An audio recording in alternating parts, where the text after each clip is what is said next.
మొత్తంగా ఎన్నికల ప్రచారం ముగిసింది.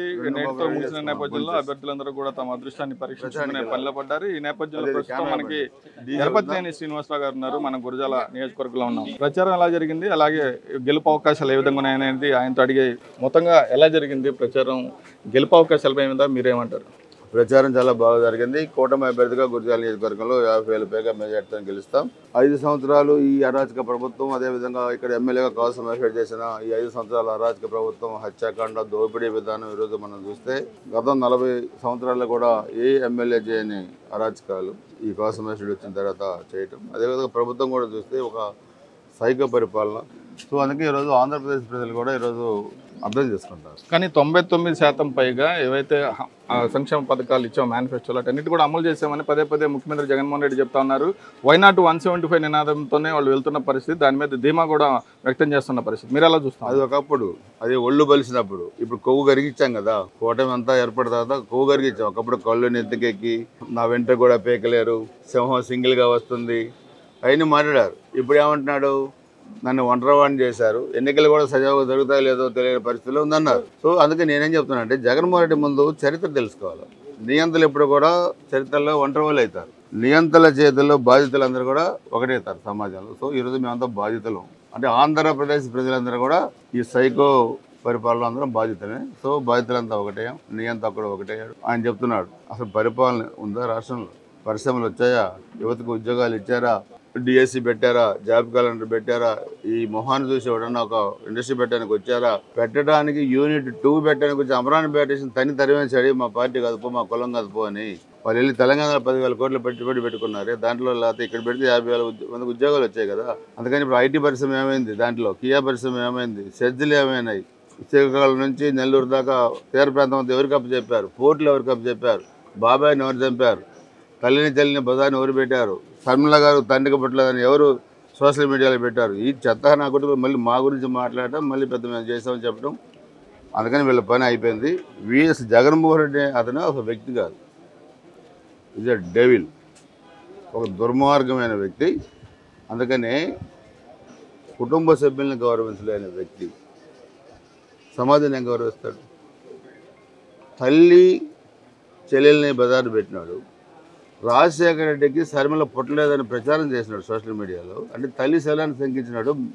సాటి మహిళల పట్ల ఏ విధంగా మానవత్వం చూపుతాడు అని చెప్పి దుర్మార్గుని అడుగుతున్నాను నేను. కూటమి అంతా ఒక తాటిపైకి వచ్చిందనేది ఇక్కడ ఒక శాంపిల్ కనిపిస్తోంది. అందరూ కూడా ఒక ఏకతాటిపైకి వచ్చి నడిపిస్తున్న పరిస్థితి ఉంది.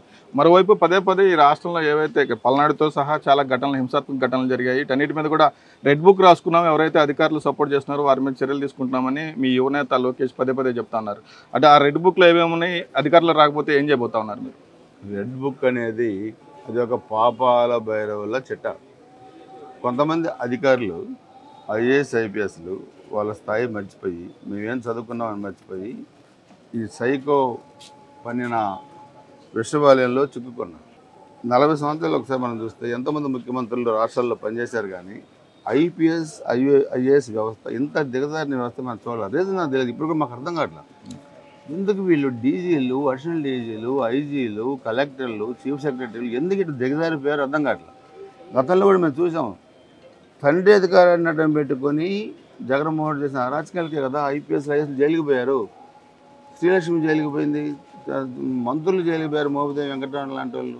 మంత్రులు జైలుకి పోయి ఐఏఎస్లు ఐపీఎస్లు జైలుకి పోతే వాడు ఇంకా పరితెగించే విధంగా చేస్తున్నారంటే మాయతను చేస్తున్నారు అనేది మాకు అర్థం కాని విషయం. సో ఇది పూర్తిగా అధికారంలో వచ్చిన తర్వాత వారి మీద చర్యలు ఉంటాయా? అలాంటి చర్యలు చట్ట ప్రకారంగా ఉంటాయి. ఈ ఎంటైర్ ఆంధ్రప్రదేశ్ ఈ వ్యవస్థలో ఎవరెవరు ఏ అధికారి తప్పు చేశాడు, ఏ అధికారి అడ్డగోలుగా నోరు బారేసుకున్నాడు, ఏ అధికారి చట్టానికి వ్యతిరేకంగా పనిచేశాడు, అవన్నీ కూడా ఎంక్వైరీ ఉంటాయి. తప్పకుండా మీరు చూస్తారు. ముందు దీన్ని నియంత్రణలో పెట్టాల్సిన అవసరం ఉంది వ్యవస్థ. ఈ రాష్ట్రం మాది కాదు, వాళ్ళది కాదు, ఇది ప్రజల ఆస్తి రాష్ట్రం. మేము ఓన్లీ ట్రస్టీలు మాత్రమే. ముఖ్యమంత్రి పదవుల్లో కూర్చున్న వ్యక్తులు ఓన్లీ ట్రస్టీలు మాత్రమే. ఇది మా ఇడుల్పా ఎస్టేట్ కాదు, లేదా ఇంకోటి కాదు. ఇది సో ట్రస్టీలుగా వ్యవహరించిన వాళ్ళు వాళ్ళ కాల పరిమితికి సంబంధించిన 5 ఏళ్ల వ్యవధిలోనే పరిపాలన చేయాలి. అది కూడా చట్టానికి లోబడి పనిచేయాలి. ప్రధానమంత్రి అయినా, ముఖ్యమంత్రి అయినా, సామాన్య పౌరుడైనా చట్టం ఒకటే. అందరికీ అంబేద్కర్ గారి రాజ్యాంగం ఉంది భారతదేశంలో. ఇక్కడ రాజారెడ్డి రాజ్యాంగం లేదు కదా. ఆయన ఒక రాజ్యాంగం రాసుకొని మేము ఒక రాజ్యాంగం రాసుకొని ఇటుపత్తి వ్యవస్థను అడుగుతున్నా. సో అందుకని చట్ట ప్రకారం చర్యలు ఉంటాయి, చాలా దారుణమైన చర్యలు ఉంటాయి. ఒళ్ళు బలిసిన అహంకారంతో పనిచేసిన అధికారులు మాత్రం దానికి తగ్గ ఫలితాలు వాళ్ళు చవి చూడాల్సిన పరిస్థితులు ఉంటాయి. ఫైనల్గా కూటమికి ఎన్ని సీట్లు రావచ్చు మీ అంచనా? 155 అసెంబ్లీ సీట్లు, 25కి 25 పార్లమెంట్ సీట్లు కూటమికి వస్తాయి. ఈరోజు ఆంధ్రప్రదేశ్ రాజధాని అమరావతిని కడతాం, పోలవరం కడతాం, పరిశ్రమలు చేస్తాం, యువతకు ఉద్యోగాలు ఉపాధి చూపిస్తాం, రద్దయిపోయిన ఎస్సీ ఎస్టీ బీసీ మైనారిటీ కాప్ కార్పొరేషన్ని తిరిగి తీసుకొస్తాం. సో మా కూటమి లక్ష్యం పారిశ్రామిక ఆంధ్రప్రదేశ్. ఈరోజు చిన్న చిన్న వర్గాలు కూడా బతకాలి. మేము 4 బతుకుతాం, 5 బతుకుతాం, రాష్ట్రం మా ఇష్టారాజ్యం అంటే కుదరదు. చాలామంది ఉన్నారు, పేదవాళ్ళందరిలో ఉన్నారు, ఎస్సీ ఎస్టీ బీసీ మైనారిటీ కాపు ప్రతి వర్గంలో పేదవాళ్ళు ఉన్నారు. పేదవాళ్ళు బతకాలి కదా. కరోనా వస్తే కనీసం వైద్య సౌకర్యం లేని దుస్థితి ఆంధ్రప్రదేశ్లో ఉంది, చనిపోయారు. అదే చంద్రబాబు నాయుడు ఉన్నప్పుడు చంద్రన్న బీమా ఉంది. నువ్వు కూడా బీమా పెట్టుంటే ఎంతమంది చనిపోయిన కుటుంబాలకు 5 లక్షలు 10 లక్షలు వచ్చాయి కదా. కనీసం వైద్య సౌకర్యం లేవు. మేము తెచ్చిన హాస్పిటల్ని కూడా కట్టకుండా పని తరిమేశారు.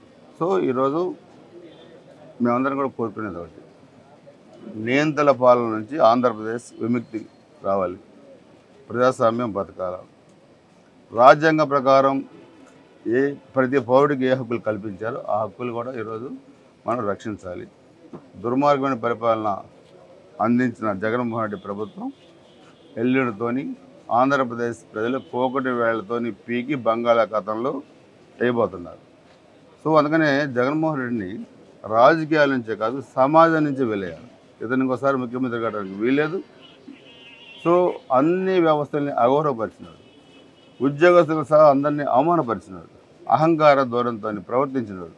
నిండు సభలో ద్రౌపదిని అవమానించిన దుశ్శాసనుడికి, దాన్ని సమర్థించిన దుర్యోధనుడికి ఏ గతి పట్టిందో, సీతమ్మని తల్లిని తీసుకెళ్ళి లంకలో పెట్టిన రావణాసుడికి ఏం గతి పట్టిందో, నరకాసుడికి ఏ గతి పట్టిందో, వీళ్ళందరూ కలిస్తే ఒక జగన్మోహన్ రెడ్డి. వీళ్ళందరికీ ఏ గతి పట్టిందో, ఏ శాస్తి జరిగిందో జగన్మోహన్ రెడ్డికి ఎల్లుండి అదే శాస్తి జరగబోతుంది. సో ఎల్లుండి పోలింగు, ఎల్లుండి సాయంత్రం పెట్టెలు సీల్ చేస్తారు, జూన్ 4 పెట్టెలు సీల్ ఓపెన్ చేస్తారు, మధ్యాహ్నం కల్లా కూటమి అధికారంలోకి వచ్చింది, జూన్ 4 సాయంత్రం కల్లా వైసీపీ పార్టీకి సీల్ చేసి శాశ్వతంగా బొందబెట్టబోతున్నారు, సమాధి చేయబోతున్నారు ఆంధ్రప్రదేశ్ ప్రజానీకం. Right sir, thank you.